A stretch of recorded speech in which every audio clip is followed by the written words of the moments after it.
Salam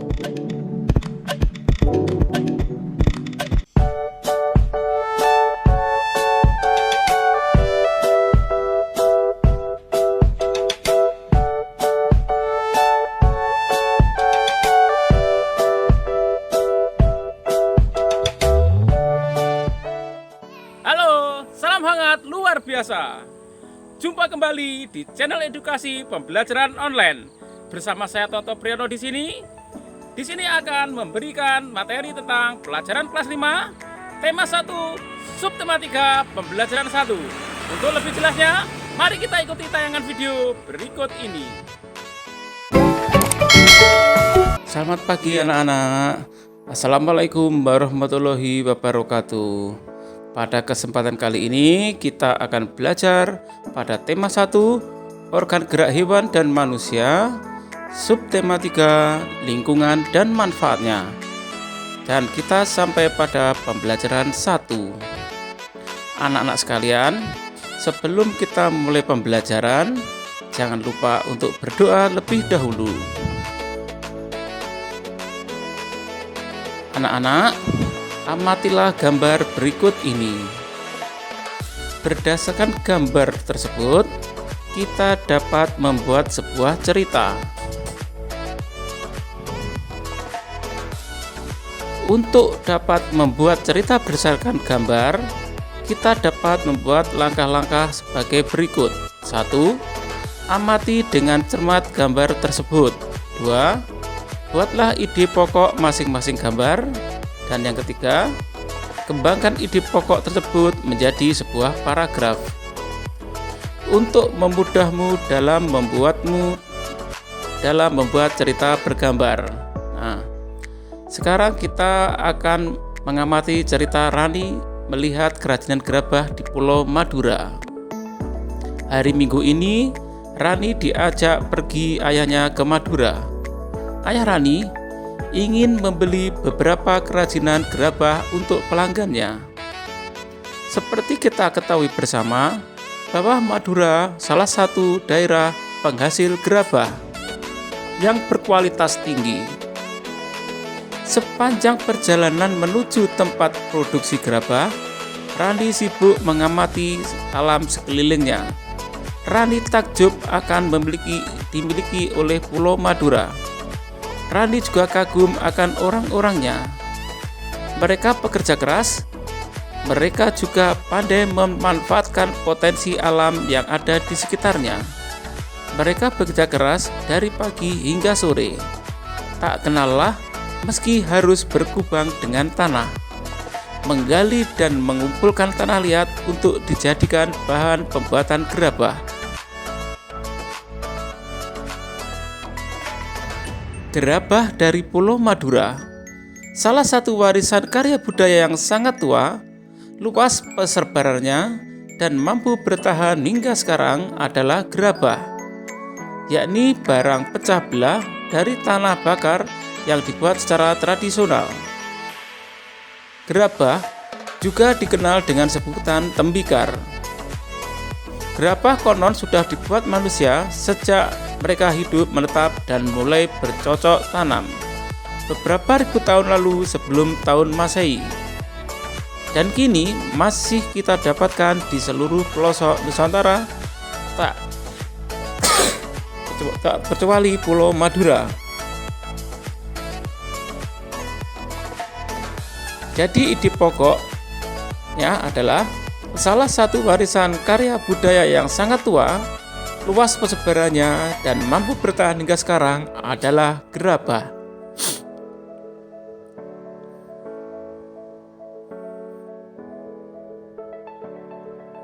Pada situs-situs kebudayaan dan purbakala, banyak dijumpai gerabah atau tembikar yang difungsikan sebagai peralatan atau perkakas rumah tangga dan untuk keperluan peribadahan serta penguburan mayat. Gerabah yang paling sederhana dibuat dan dibentuk hanya menggunakan tangan dengan ciri adonan yang kasar, dan bagian-bagian gerabah tersebut masih dipenuhi oleh jejak-jejak jari. Selain itu, bentuknya kadang tidak simetris. Kalimat utama pada paragraf kedua terletak pada kalimat pertama. Jadi ide pokok dapat kita tuliskan: pada situs-situs kebudayaan dan purbakala banyak dijumpai gerabah atau tembikar.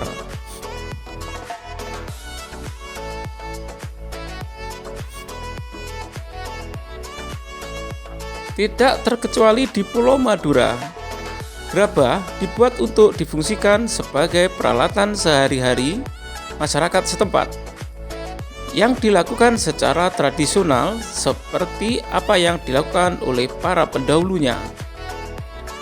Kesamaan pembuatan gerabah di Madura sekarang ini dengan para pendahulunya adalah proses pembuatan dan bentuknya yang masih tradisional dan sama sekali seperti gerabah-gerabah yang dihasilkan pada zaman terdahulu. Kalimat utama terletak pada kalimat pertama. Jadi ide pokok dapat kita tuliskan: di Pulau Madura, gerabah dibuat untuk difungsikan sebagai peralatan sehari-hari masyarakat setempat.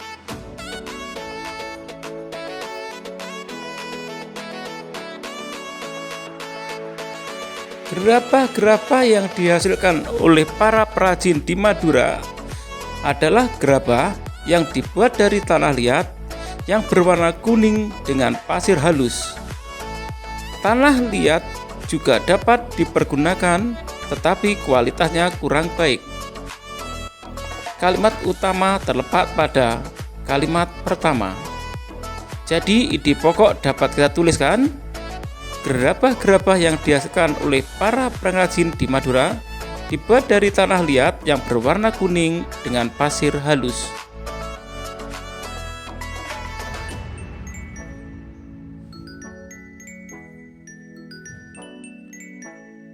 Beberapa daerah di Madura menjadi penghasil gerabah seperti di Mandala, Adalyang, Dugoru Baru, Yangkatan Kayan, Baragung, Pamadewa, Delpayang, Pakaperan, dan Blega Bangkalan. Di antara daerah tersebut yang sangat terkenal adalah Karang Penang Sampang dan Adulang Sumeneb. Kedua daerah tersebut memproduksi gerabah dalam bentuk genteng. Kalimat utama terletak pada kalimat pertama. Jadi ide pokoknya dapat kita tuliskan: beberapa daerah di Madura menjadi penghasil gerabah.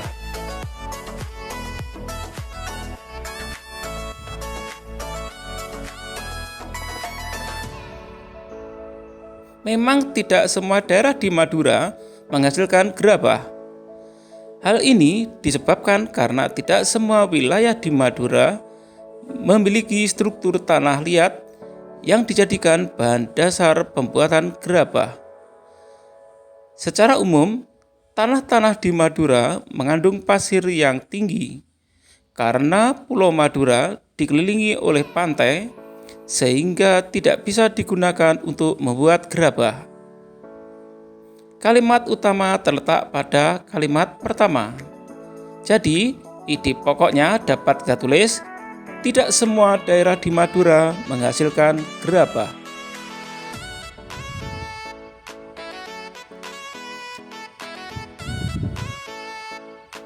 Di antara daerah-daerah penghasil gerabah tersebut, ada semacam perjanjian kerja untuk membuat barang-barang yang sudah ditentukan secara turun-temurun atau spesialisasi. Dengan spesialisasi ini, persaingan dapat dicegah. Gerabah Madura juga memiliki kekhasan lokal yang disebabkan oleh keahlian keterampilan pengrajin, tersedianya bahan, teknik pembuatan, dan teknik pembakaran. Dengan spesialisasi dan ciri khasnya itu, banyak kampung yang diberi nama sesuai dengan nama jenis tembikar tertentu. Kalimat utama terletak pada kalimat pertama. Jadi, ide pokoknya dapat kita tulis: di daerah penghasil gerabah Madura ada semacam perjanjian kerja untuk membuat barang-barang yang sudah ditentukan secara turun-temurun atau spesialisasi.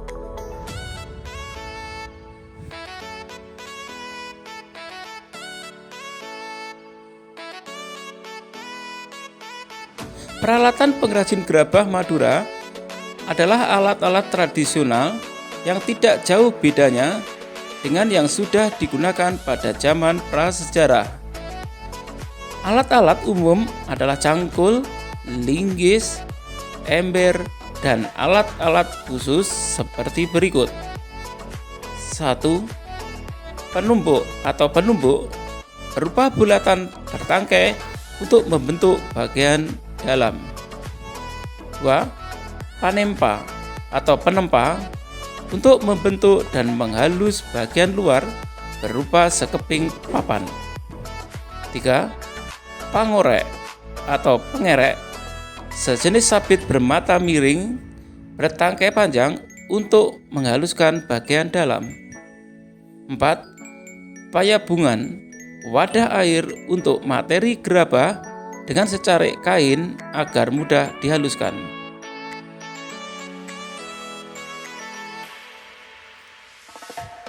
5. Pangelet, carik kain untuk membentuk bibir gerabah. 6. Pangajakan, sejenis nyiru untuk ayakan pasir.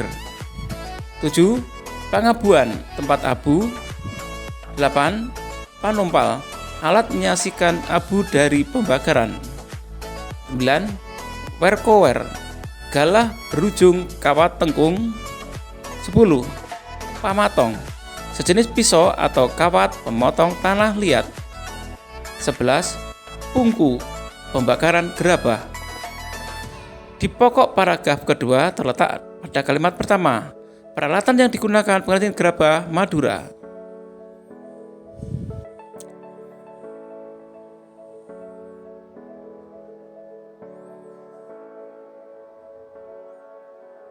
Adapun proses pembuatan gerabah dilakukan dengan tahapan-tahapan yang harus dilakukan secara berurutan. Proses pembuatan gerabah tersebut sebagai berikut. 1. Menyiapkan bahan berupa tanah liat. Mengaduk tanah liat dengan dicampuri air. 3. Setelah jadi adonan, diambil perbongkahan untuk dibuat bentuk kasar. 4. Dengan menggunakan pangelet, bibir atau pinggiran bongkahan dibentuk sehingga bulat melingkar. 5. Bila yang dibuat sejenis periuk, maka ketika pinggiran atau bibir sudah jadi, lalu diangin-anginkan. Baru kemudian dibuat bagian perut yang terpisah dengan bibir. Kemudian setelah jadi bahan perut dan bibir disambung dan diperhalus.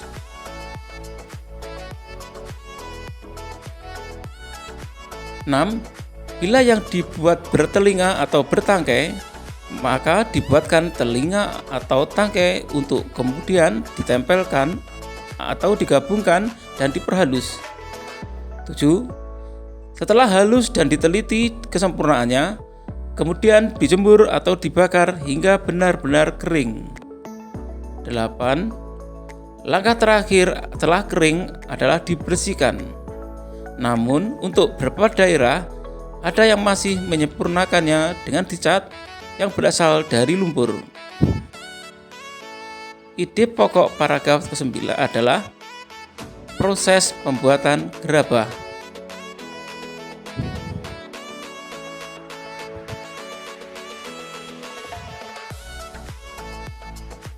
Keberadaan pengrajin gerabah di Madura ini banyak memberikan manfaat baik untuk pengrajin, pemakai maupun untuk masyarakat umum.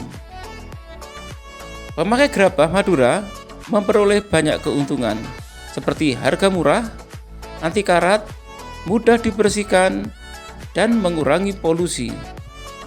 Di samping itu juga dapat menyerap banyak tenaga kerja. Kerajinan gerabah ini juga merupakan salah satu cara melestarikan warisan budaya yang telah turun-menurun. Mengingat manfaat-manfaat tersebut, maka pelestariannya perlu mendapat perhatian kita semua. Salah satu caranya dengan menjaga kualitas. Kalimat utama pada paragraf tersebut adalah terletak pada kalimat pertama, dapat kita tulis. Keberadaan pengrajin gerabah di Madura ini telah banyak memberikan manfaat.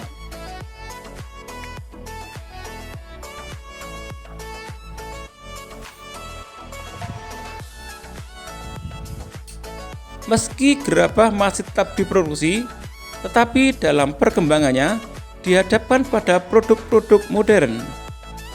Produk-produk modern tersebut tidak hanya proses pembuatannya yang modern, namun juga menggunakan bahan-bahan yang lebih praktis dan lebih tahan lama, seperti dari plastik, karet, besi, dan aluminium. Akibatnya, lambat laun pergeseran keberadaan gerabah. Para pengrajin pun juga terancam. Kalimat utama terletak pada kalimat pertama, sehingga dapat kita tulis ide pokoknya. Dalam perkembangannya, gerabah dihadapkan pada produk-produk modern.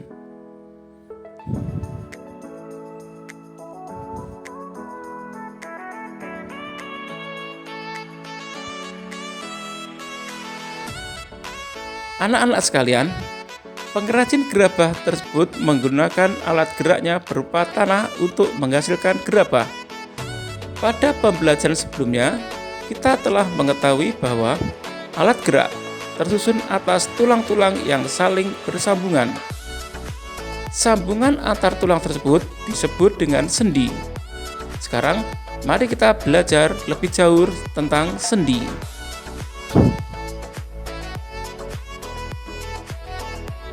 Sendi merupakan persambungan antar dua buah tulang atau lebih.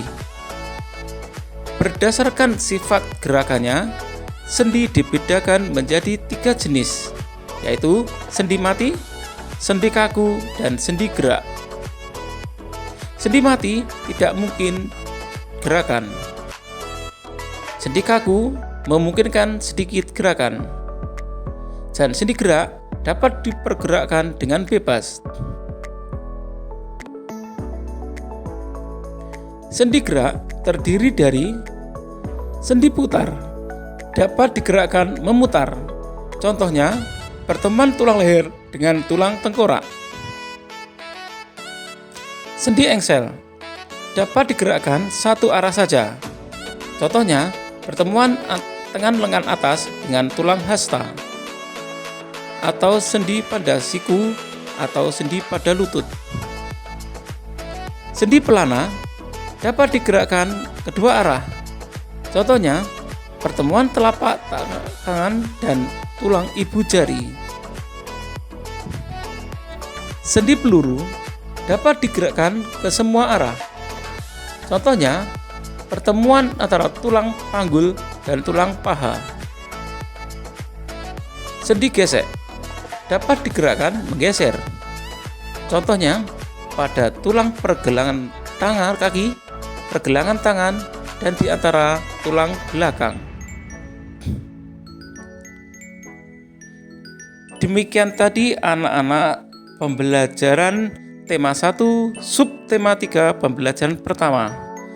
Untuk menguji pemahamanmu, kamu dapat mengerjakan latihan soal pada video berikut ini.